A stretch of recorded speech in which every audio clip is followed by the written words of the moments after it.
So, you know when you are reading and you get to a part in your book where it feels like nothing is happening. That part where you just want to skim over it, get past it so you can get to the next part where stuff is happening again. But first, what do I mean by nothing? These are the parts in the book where it feels like either the plot is not progressing, there's no forward motion happening in the story, or it's the part where you just feel bored. What those nothing parts are is probably going to be different for different readers. For some people, it's going to be where characters are just sitting around and talking. Or sections where characters are traveling, books with lots of walking. For some, and I'm one of these, it's during action scenes. Not all the time. And I do have a video about battle scenes / action scenes that I'll link at the end if you're interested in more of my opinions on that one. Sometimes it's those long passages of exposition, too much description, too much introspection. All these things can happen in a book. All of those things do not necessarily have to feel like nothing is happening. And honestly, does every single scene have to serve the plot? At first, it might seem like the answer to that is yes.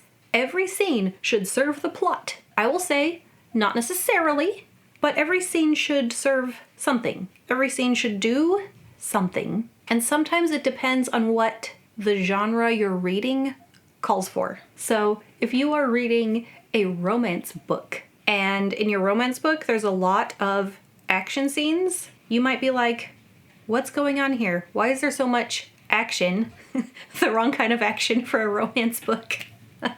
And when are the two love interests going to have some tension? When are they going to just sit in a room and talk? Because sometimes in a romance book, that's when stuff is happening. If you are reading an epic fantasy book, you might expect long scenes of traveling. But then if the characters sit down and just talk, you're like, come on, get up and do something. Practice some magic. Work on your sword fighting, something. Don't just sit there and talk. But then there's this genre that's been so popular lately called cozy fantasy. In a cozy fantasy, you don't really expect much to happen. That's not what it's about. It's not about getting from point A to point B. But I do think that's partly why Emily Wilde's Encyclopedia of Fairies has been so popular, and I thought it was really good. It gives those cozy vibes of a cozy fantasy, but still has a plot. In this book and the one after it, The Map of the Otherlands, it feels like every scene is doing something. And it still feels cozy. Then you have books like Dune Messiah, futuristic, sci-fi. You would think a science fiction book should rely on more action. Not necessarily. This one starts with a long section of characters in a room talking. This is how the plot begins. This is how you get introduced to what's happening in this one that's different from the first one. And The Fellowship of the Ring. The Council of Elrond is this long of the characters sitting around and talking. Now, as someone who read the books before the movies came out, watching the movie and seeing how short the council session was, I was like, they sped through that, didn't they? They talked about a lot of stuff in that chapter. A book like this, well, this book specifically, has long portions of these examples I'm giving where it feels like not much is happening. Ooh, and maybe Tolkien did spend more time than he needed to on some of those. But I have one more book to show as an example, and then I'll go over my things that I think should be happening when it seems like nothing is happening. My last example, The Shadow of the Gods by John Gwynne. I was planning on filming this video already, and then I read this. When I picked this up, everything about it indicated to me that I was picking up an epic fantasy. The cover art, the blurb on the back, gods, dragons, warriors fighting for their family and their homeland. But then I started reading it, and there are multiple chapters where nothing is happening. The plot is not moving forward. There's not an action scene. A whole chapter of one of the point of view characters and the group they're with just sitting around the fire. This one was weird in that it felt kind of like a mix of cozy fantasy, epic fantasy, slice of life, Viking with magic fantasy. But if there are going to be scenes and chapters that don't move the plot forward, they still have to do something. I have 4 main points. First, and the one that I personally feel is the most important after the plot, is character and relationship building. If you're going to have a scene with characters just traveling or walking, have them having some hard conversations. If they're just talking about the weather or their favorite food or whatever, that's not really going deep into who they are and what makes them struggle and why they're on this quest or whatever they're doing. Scenes that grow a character or characters' relationships, I think, serve every type of story. The epic, the romance, the cozy, whatever. The action stories. We have to care about a character to care about the story that the character is in. I say it pretty often, but I think it is no less true. Give me a reason to love them or hate them or hope that something good will ever happen to them or hope that vengeance is served to them or something. In the case of romance, hope that they finally get together at the end. In the case of an epic fantasy, make me really root for the character to save the world or kill the evil overlord because it means so much to the character, not just to the plot. The second thing I think those scenes can do, the scenes where it feels like nothing else is happening, the plot is not progressing, they can be immersive into the world. Especially in a fantasy book or a sci-fi book, part of reading those genres as opposed to others is the escapism. Take me to a world I can never visit in real life.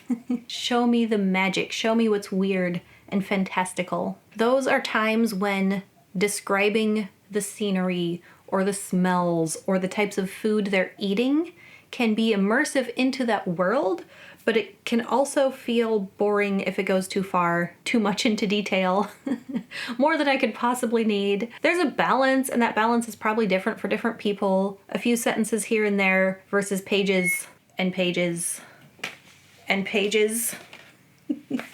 No offense against the Wheel of Time, but there's a lot. In the case of action scenes, I do have a whole video on action and battle scenes, but when I think those are a little pointless, slow, blah, is when the action is just being described. It would be good if those action scenes were showing me what characters are capable of. What's the cool stuff they can do? Why am I reading about the action? Or to add tension. Maybe I should feel nervous that they're not going to make it through. Who's going to win? Let me root for a character. That was 3. Okay. The fourth one is those scenes can make the reader feel something. In one of these books that I mentioned, I won't say which one in case it's spoilery, there is a character who is struggling with a painful past, with having only ever had a certain person to rely on, who they are not with anymore, and having felt so lonely. And in the scene where nothing else is happening, this character is just getting a sense of companionship. They're not alone. There are relationships and friendships building, and this character is feeling deep emotion that we as the readers can feel with them. So in all these places with just talking, walking, action, description, introspection, all those things, there should also be character and relationship development, immersion in the world, tension, deep feelings. If you are reading a book and you're not getting any of that, and you're reading a long scene where it feels like nothing is happening, you might be reading the wrong book for you.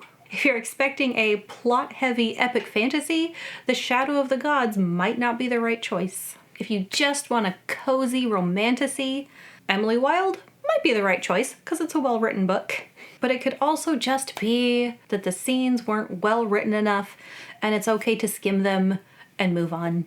No judgment. I will link my battle scenes video, which you can watch after this. You can support me by joining my Patreon or just watching videos. And tell me your most hated, nothing is happening moments in a book. I'm interested if they'll be different than mine. And happy reading. Bye.